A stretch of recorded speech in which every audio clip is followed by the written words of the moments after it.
Hello guys, welcome back to our channel. ఈరోజు content ఏంటంటే duties. మనందరం డ్యూటీలోకి పోతాం కదా. మనకంటూ పైన ఒక హెడ్ ఉంటాడు. హెడ్ ఎంతమైందైనా ఓకే, కానీ దానికి ఎండి ఉంటాడు చూడు, వాళ్ళతోటి అంతెందుకు. ఇప్పుడు నా సిచ్యువేషనే, ఒక హాస్పిటల్లో పనిచేస్తున్నాం. మా సార్ వచ్చిన తిట్టిండు, అది ఎండి సార్. ఎందుకో తెలుసా?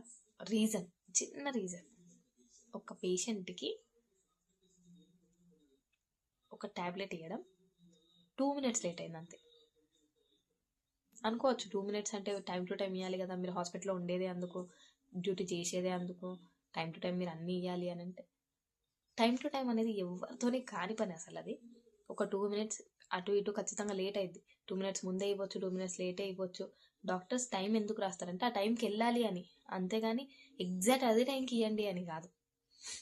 అయినా సరే 2 minutes లేట్ అయిందని పేషెంట్ వాళ్ళ అటెండర్ వెళ్ళి సార్తో చెప్పినందుకు సార్ వచ్చి మరీ నన్ను తిట్టిండు. దానికి రీజన్ ఏంటో తెలుసా? నన్నే తిట్టడానికి రీజన్ ఏంది? ఎందుకంటే నేను ఆయన దగ్గర శాలరీ తీసుకుంటున్నాను కాబట్టి, వాళ్ళు పైసలు ఇస్తున్నారు కాబట్టి. అది వాళ్ళకి మనకున్న తేడా.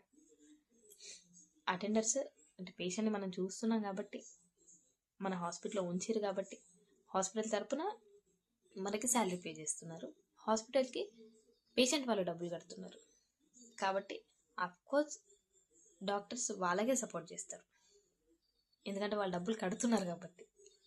అఫ్కోర్స్ మనల్ని తిడతారు, ఎందుకంటే మనం డబ్బులు తీసుకుంటున్నాం కాబట్టి. తీసుకోవడానికి కట్టడానికి చాలా తేడా ఉంది కదా. అందుకు ఏ కంపెనీలో అయినా, ఏ ఆఫీస్లో అయినా, ఏ హాస్పిటల్లో అయినా ఇదే నడుస్తుంది. ఒక డాక్టర్ కానీ, ఒక ఎండి కానీ, ఒక మేనేజ్మెంట్ కానీ మనల్ని తిడుతున్నారు అంటే దానికి రీజన్ మన మీద ఏదో కోపం పెట్టుకోనో దేనికో అని కాదు. వాళ్ళని ఏ మనలేక, అటెండర్స్ని కానీ పేషెంట్స్ని కానీ ఎవరిని ఏ మనలేక ఆ ఉన్నదంతా వచ్చి మన మీద అంటారు. ఎందుకంటే మనం పట్టిపోయి ఆయనకి దొరికినాం కదా, అంతే. అంతకుమించి మనం ఏం చేయలేము. వాళ్ళు తిట్టినప్పుడు పడాలి, తప్పదు. ఎందుకంటే మనకు శాలరీ కావాలి కాబట్టి. పైసలు కావాలంటే పని చేయాలి, పని చేయాలంటే తిట్లు తినాలి. ఇది మాత్రం కామన్, అందులో చేంజ్ అంటూ ఏముండదు. ఇట్లాంటి వీడియోలు చేయొచ్చు, ఎవరైనా చేయొచ్చు, నేను ఒకదాన్ని చేయాలని కాదు. కానీ చెప్పేది ఏంటంటే, ఎవరో తిట్టిరు, సార్ వాళ్ళు వచ్చారు మమ్మల్ని తిట్టిరు, నేను జాబ్ బంద్ చేస్తా, నేను వెళ్ళిపోతా, నేను ఉండను, ఇలా చెయ్యను, నాకేం అవసరం, నాకు బయటికి పోతే నాకు జాబ్ దొరకదా, నాకేంది మస్తు ఎక్స్పీరియన్స్ ఉంది, మస్తు పని వచ్చు అనుకొని చాలామంది వెళ్ళిపోతారు. ఇంకో దగ్గర దొరకడం చాలా కష్టం అట్లా వెళ్ళిపోయినప్పుడు.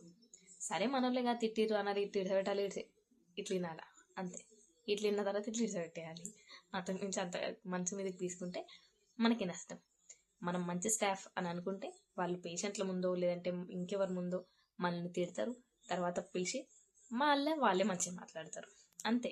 మనకు ఒక అండర్స్టాండింగ్ ఉండాలి. కానీ ఎవరికోసం మనల్ని తిట్టిరని మనం వెళ్ళిపోతే మనం లాస్ కావడం తప్ప అక్కడ ఏమీ ఉండదు. కాబట్టి అర్థం చేసుకొని మంచిగా ఎవరి డ్యూటీస్ వాళ్ళు చేసుకోండి. ఓకేనా? Thank you all. మరిన్ని ఇలాంటి వీడియోల కోసం ఈ ఛానల్ని సబ్స్క్రైబ్ చేసుకోండి. Okay, bye.